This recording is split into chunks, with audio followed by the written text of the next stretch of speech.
शुरू करते हैं व्यंजन। व्यंजन क्या होते हैं, व्यंजन के बारे में अच्छे समझते हैं और इन्हें कवर करते हैं। व्यंजन क्या होते हैं? जो वर्ण स्वरों की सहायता से बोले जाते हैं व्यंजन कहलाते हैं। ये 6 प्रकार के व्यंजन होते हैं। व्यंजन कितने प्रकार के होते हैं? 6 प्रकार के होते हैं। जो स्वरों की सहायता से बोले जाते हैं व्यंजन कहलाते हैं। ये 6 प्रकार के होते हैं। नंबर 1 जो है हमारा स्पर्शी व्यंजन। स्पर्शी और स्पर्श व्यंजन ये का से लगाकर माँ तक होते हैं। का से लगाकर माँ तक होते हैं। इनकी संख्या 25 होती है। ये आपको याद रखना है। दूसरा पॉइंट है उच्छिप्त या द्विगुणिक व्यंजन। ये ड और ड से बने होते हैं। इन्हें भी याद रखना है। तीसरा पॉइंट है अनुनासिक या नासिक व्यंजन। ये होते हैं आपके कुल मिला के 5 होते हैं। कितने होते हैं? 5। ड, ज, ड़, न, म। ये आपको याद रखना है। प्रत्येक वर्ण का 5वां जो वर्ण होता है उसे हम अनुनासिक या नासिक व्यंजन कहते हैं। बात करते हैं अंत्यस्थ व्यंजन। अंत्यस्थ व्यंजन की संख्या होती है 4। अंत्यस्थ व्यंजन की संख्या कितनी होती है? 4। या र ल व, या र ल व ये हमारे अंत्यस्थ व्यंजन होते हैं। फिर बात करते हैं ऊष्म व्यंजन या संघर्षी व्यंजन। ऊष्म और संघर्षी व्यंजन की संख्या भी होती है 4 और इसमें तीनों हम सा को ले लेंगे और हा ले लेंगे तो ये हमारे हो जाएंगे ऊष्म व्यंजन या संघर्षी व्यंजन। बात करते हैं संयुक्त व्यंजन की। तो संयुक्त व्यंजन कौन कौन से होते हैं? छ, त्र, ज्ञ और स्र। ये संयुक्त व्यंजन होते हैं। इन्हें अच्छे से पढ़ लेना है।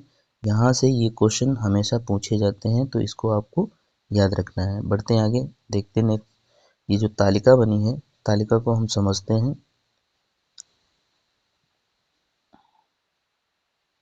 तालिका ये का वर्ग, जो का वर्ग है का वर्ग से लेकर अब अगर हम का वर्ग से देखें तो ये सारे इसमें स्पर्शी व्यंजन लिखे हुए हैं और इधर ये अनुनासिक व्यंजन लिखे हैं।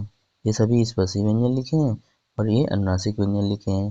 का से का से कंठ व्यंजन निकलते हैं। का से कौन से व्यंजन निकलते हैं? कंठ व्यंजन। और उसके बाद में जो चा वाली जो वर्ग होता है ये सभी तालव्य व्यंजन कहलाते हैं। ये भी आपको याद रखना है। जो टा वर्ग वाला होता है इसे मूर्धन्य व्यंजन कहते हैं। टा वर्ग क्या कहते हैं? मूर्धन्य व्यंजन कहते हैं। और ता वर्ग वाले को हम कहते हैं दंत व्यंजन। ता वर्ग को क्या कहते हैं? दंत व्यंजन कहते हैं। पा वर्ग को हम कहते हैं ओष्ठ व्यंजन कहते हैं। पा वर्ग को क्या कहते हैं?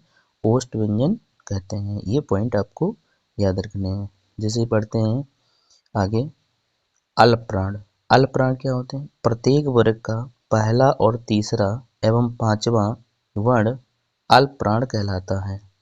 महाप्राण क्या होता है? प्रत्येक वर्ग का दूसरा चौथा वर्ण महाप्राण कहलाता है। अघोष क्या होता है? अघोष प्रत्येक वर्ग का पहला दूसरा वह वर्ण जो होता है अघोष वर्ण कहलाता है। सघोष अघोष क्या होते हैं? सघोष और घोष क्या होते हैं? प्रत्येक वर्ग का तीसरा चौथा एवं 5वां वर्ण सघोष और घोष कहलाता है। ये आपको याद रखना है। बढ़ते हैं आगे, देखते हैं नेक्स्ट क्वेश्चन। फिर बात करते हैं अंत्यस्थ व्यंजन की। अंत्यस्थ व्यंजन होते हैं या, र, ल, व। इन्हें अल्प प्राण और सघोष व्यंजन भी कहते हैं। तो ये अर्ध स्वर में इनमें से अर्ध स्वर कौन होते हैं? या और व। पार्श्व व्यंजन कौन सा होता है? ला। लुंठित व्यंजन कौन सा होता है? रा। ऊष्म एवं संघर्षी व्यंजन जो होता है मेरा शा, सा, स, हा। जिनमें से तीनों सा महाप्राण, सघोष तथा हा महाप्राण और सघोष होता है। और जो तीनों सा होते हैं महाप्राण अघोष होते हैं और ये जो हा होता है महाप्राण सघोष होता है। संयुक्त व्यंजन, संयुक्त व्यंजन कौन से होते हैं? छ, त्र, ज्ञ, स्र।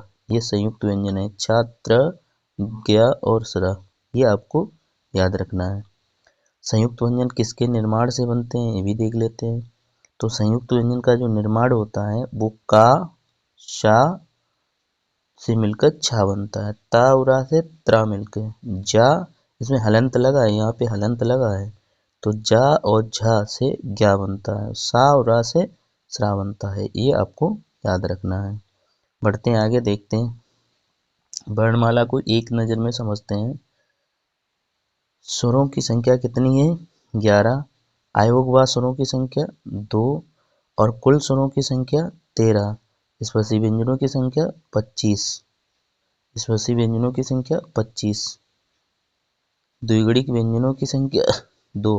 अंत्यस्थ व्यंजनों की संख्या 4। उस व्यंजनों की संख्या 4। संयुक्त व्यंजनों की संख्या 4। कुल वर्ण कितने हो गए? 52। ये आपको याद रखना है। तो ये वर्णमाला हमारा ख़त्म होता है। फ्रेंड्स, वीडियो अगर अच्छा लगा है तो इसे लाइक करें और शेयर करें। वीडियो देखने के लिए धन्यवाद।